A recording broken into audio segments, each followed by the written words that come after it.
Hello, everyone. I'm Brittany Bernard. My background before EdTech is I'm a preschool teacher at heart. Yeah, okay. Shout out educators. All right. All right. So, from Socrates to Siri. Imagine a busy marketplace back in Athens in 400 BCE. And Socrates is there wearing a white robe, as he does. And he is engaging in thought provoking dialogue with anyone on the street who will listen. And then let's jump forward to 21st century classroom, where every student has a device connected to the internet, and a teacher asks the question, and the students pull out their device and they ask Siri or another AI tool, and they get the answer within seconds. So both scenes, separated by thousands of years, illustrate the evolution of how we seek knowledge and engage with information. Socrates with his probing questions and Siri with her quick answers represents two ends of the educational spectrum. As we embark on this journey together today from Socrates to Siri, we'll explore how embracing an education doesn't mean abandoning the critical thinking of Socrates, but it means to engage with the wisdom from the past and the technology from the present so that we can build an engaging learning experience for our students. So we've all seen scenes like this. Oh, there's no audio. Well, I can just narrate. There was a video of a student who was saying, "Hey Alexa, what's 5 plus 2?" And Alexa said, 5 plus 2 is 7. And then there was another video of another student who was whispering, "Alexa, what's 2 minus 1?" And Alexa actually whispered back, 2 minus 1 is, And so it was very interesting to see this, but as an educator, that might have gave you some pause, like, wait, that can do this, that can answer questions, that can help students, quote unquote, cheat on their homework, so that was a really, really big, technological advancement that we were saying, wait. So then, here comes Cheat GPT. Everyone in education started calling it Cheat GPT. But because that's all they saw. They just saw that negative aspect of what it could do. But today I'm here to shift the mindsets. We're here to see the opportunities as many of you said today, that we are trying to shift it from seeing those negative aspects and to see the groundbreaking thing that it actually is. It's all about seeing different opportunities and situations. There's an old story of a shoe salesman. And he goes down to South America, and in about a week, he calls back to corporate, and he's like, "Oh no, send me back, bring me back home. No one down here is wearing shoes." And then another shoe salesman comes back, and then he calls the corporate and says, "Hey, send me everything we have. No one down here is wearing shoes." So you see, it's a way to see every opportunity and see the positive aspect of it, not just dwell on no one's wearing shoes, so that's not my market. No, that is your market. They all need shoes. All right. So now we're going to go through history and see some of the technological advances that once went through suspicion and resistance, and then gradual adoption, and then went to widespread acceptance. We've all been here before, and we've all been through this journey of emerging technologies. Harry S. Truman said the only thing new in this world is the history you don't know. So now we're just going to briefly go through them and discuss. So first, our man of the hour, Socrates, on the invention of writing. So for this invention, he said, will produce forgetfulness in the minds of those who learn to use it, because they will not practice their memory. He goes on to say, you offer your pupils the appearance of wisdom, but not true wisdom. In another sense, the printing press is a mass production of books. So in the same regard, oral tradition and memory skills will be lost, And then we had public libraries. Even public libraries had some resistance because it was easy access to books, varying quality and content, that may be a distraction to students' studies, or they'll consume inappropriate content. And then we had the internet age and computers. Of course, the fear was, they may be relying on technology or information overload, or the fear of students just having general distractions on their studies. And then online learning platforms, who we all know and love now because they're so engaging. But at first, they said this lack of face-to-face interaction, it may even decrease student engagement. But any of us who have been in the classroom with fifth graders, fourth graders, and have used those gamification apps such as Nearpod Time to Climb or using Kahoot assessment, you know that it completely increases engagement. So again, and now we are at the age of AI. So we're here again. We're here again at the resistance, trying to get to that, gradual total adoption.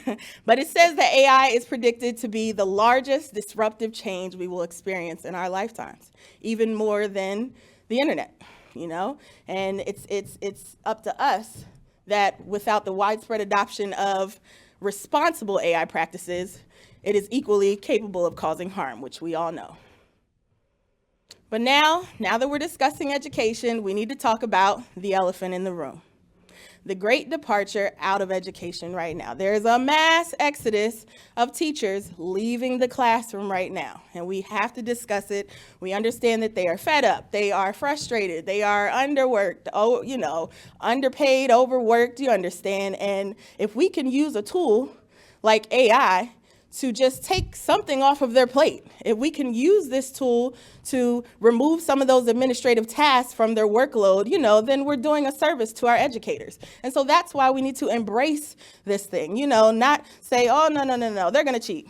We're not using it. They're gonna cheat, take it out of our district. No, we need to learn and shift and embrace and enhance our learning to understand how we can use it. So here with these images, I want to tell you what AI images I use. I use Canva Magic Media to create this. I use Adobe Firefly to create this. These are some of the apps that our students at DCPS have access to and can use. So AI is a new frontier. It's new possibilities, engaging learning, and increasing collaborative learning. But what we need to see is that AI can be a personal assistant for every educator and a personal tutor for every student. So historically, wealthy students had a personal tutor, Wealthy students were able to have a tutor after school, you understand, for $50 to $100 an hour. That wasn't accessible to everyone. So now, using AI can level the playing field, Equitable learning is knocking at the door, open up. So it's like we can use this to assist with that personal learning at their speed and their difficulty levels. So that's one way to use AI, and as a personal assistant, because some schools, a lot of people have TAs, teachers assistants, but a lot of schools cannot afford that, So this is a free way, These are lots of AI apps that can assist in all of these tasks to reduce that time, to give these teachers back their time. So I just put a few time management tasks that we could take away with using ChatGPT, Microsoft Copilot, and Google Gemini, such as lesson plans, create rubrics, vocabulary lists. I actually met with teachers last school year, and they told me that their most mundane task, or the thing that just took the longest, was creating example essays for their students. This was elementary. Creating example essays, et cetera. They just said that just took too much of their time. And once I showed them that you could put the standard in, you could put the activity, the objective in, and even put some of your students' names, just the first name, data privacy, just the first name for some of those times where you want to create a story and you have some of those students who do not pay attention. So you need to kind of input their name in the story. So, to get them to listen.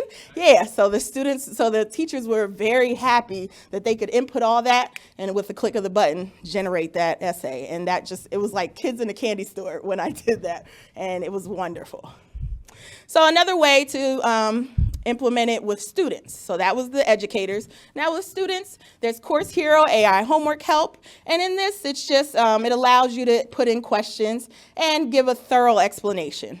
Another one, which is free, is Socrates. You see the theme of the day, Socrates. Socrates is a free app, and you're able to put in whatever your questions are, your homework questions. It's as if you have a 24-hour study buddy. Who wouldn't want that when we're cramming late at night for a quiz or for a test? That it gives you explanations, it gives you visuals, it gives you videos. This is groundbreaking, and it can be accessible to all.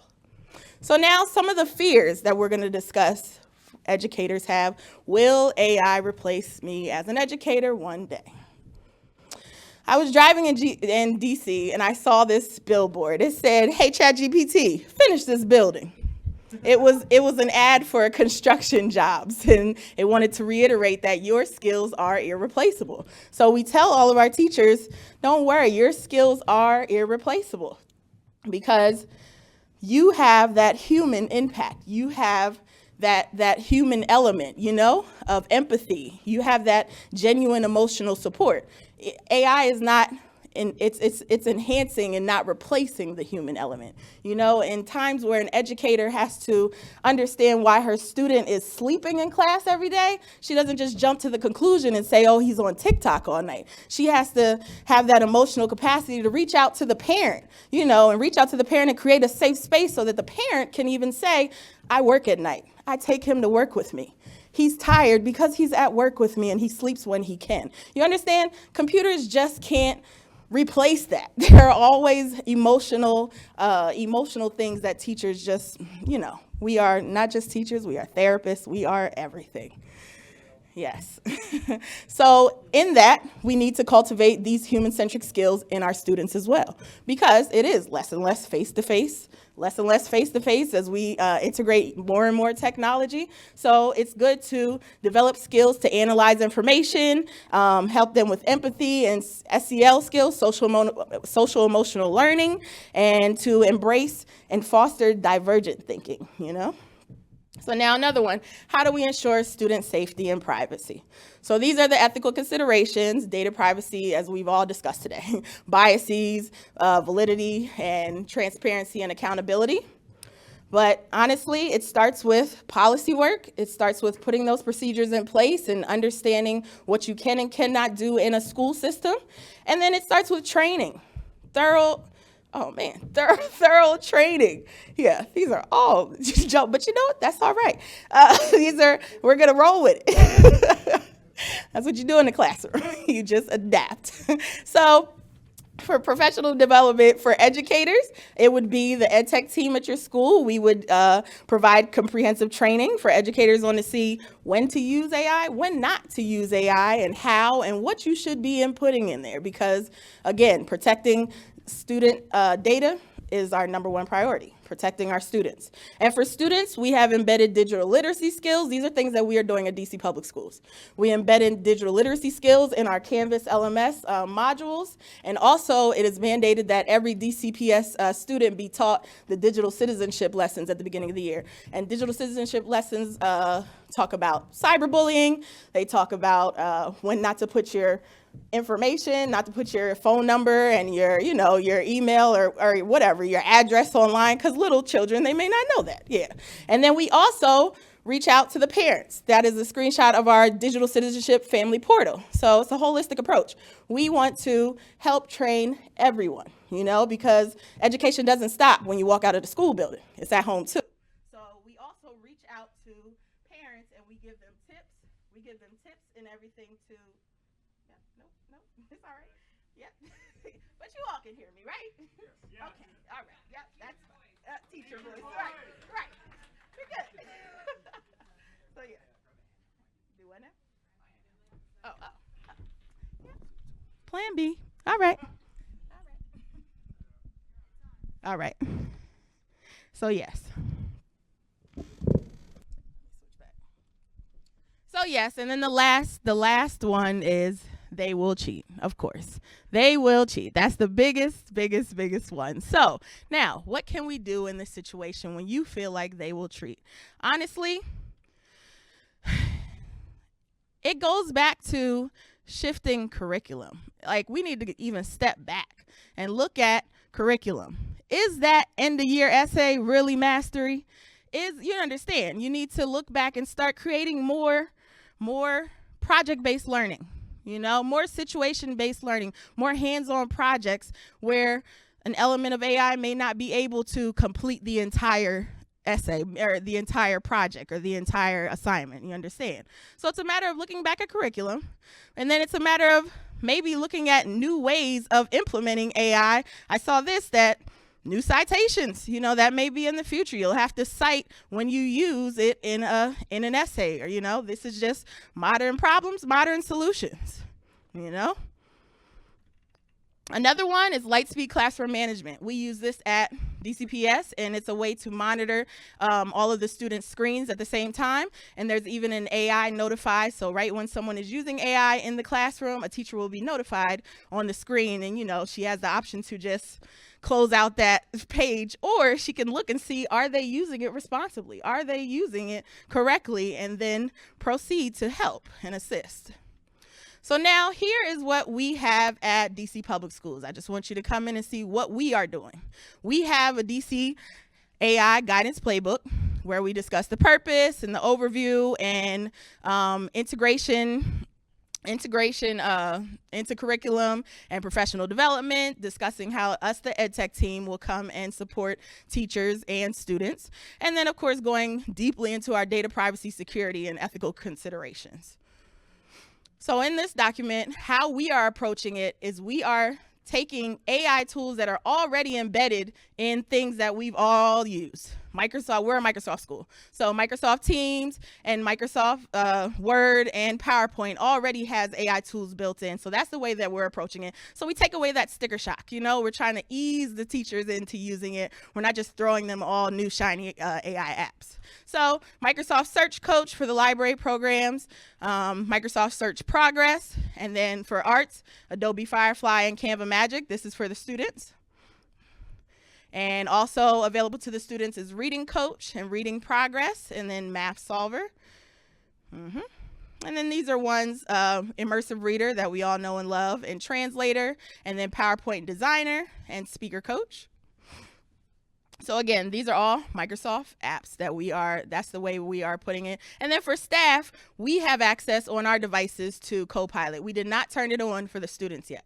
So all of the student devices do not have access to Copilot yet. We are in phase 1 of implementation. So eventually that may shift, but for right now, only the staff has Copilot. Yep, and then of course the same ones, Turnitin, Feedback, Adobe Firefly, and Microsoft Translator. So now we are preparing students for an AI powered world, adapting to change, cultivating human-centered, and bringing the digital divide. This is a more equitable approach to education. So now I'll leave you with this last illustration. Imagine if we only focused on the negative aspect of water. Imagine if we only focused on the negatives. Oh, it can be used for torture, or floods, or drownings, exactly. Kids drowning, exactly. A vector for pollution, you understand? But having that limited viewpoint, that narrow mindset towards water, we would miss out on that it's the fundamental to life, providing hydration, enabling agriculture, generating energy, and sustaining ecosystems, So in the same regard for AI, it's seen as a tool for cheating, yes, but we miss out on the vast potential to transform education in countless ways. So AI can personalize learning, give teachers back that time that they need because they are burnt out, and grant access to an unparalleled level of information. Students will cheat. Well, regarding water, students will drown. Do we close the pool? No, we get a lifeguard.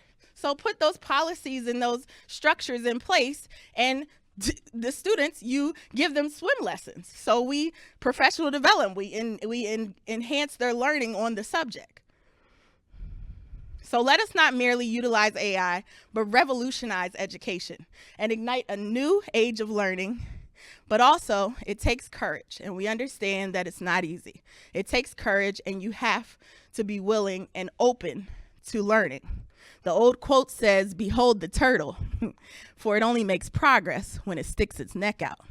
So you got to be willing to stick your neck out for education. You got to be willing to be bold and be innovative, you understand?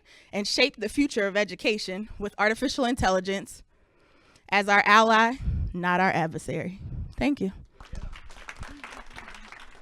Oh, and now I'm going to come right on over here to the panel.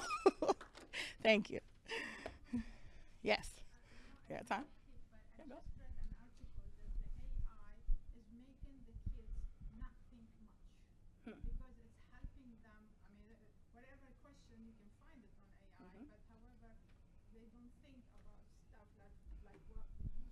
You're saying, yeah, they're lacking critical thinking skills because they don't need to think critically because it just answers it for him. Yeah, that's our job. That's the educator's job, to try to teach them how to use it in many different ways. Yeah, we understand that right now in this stage they are possibly using it for cheating.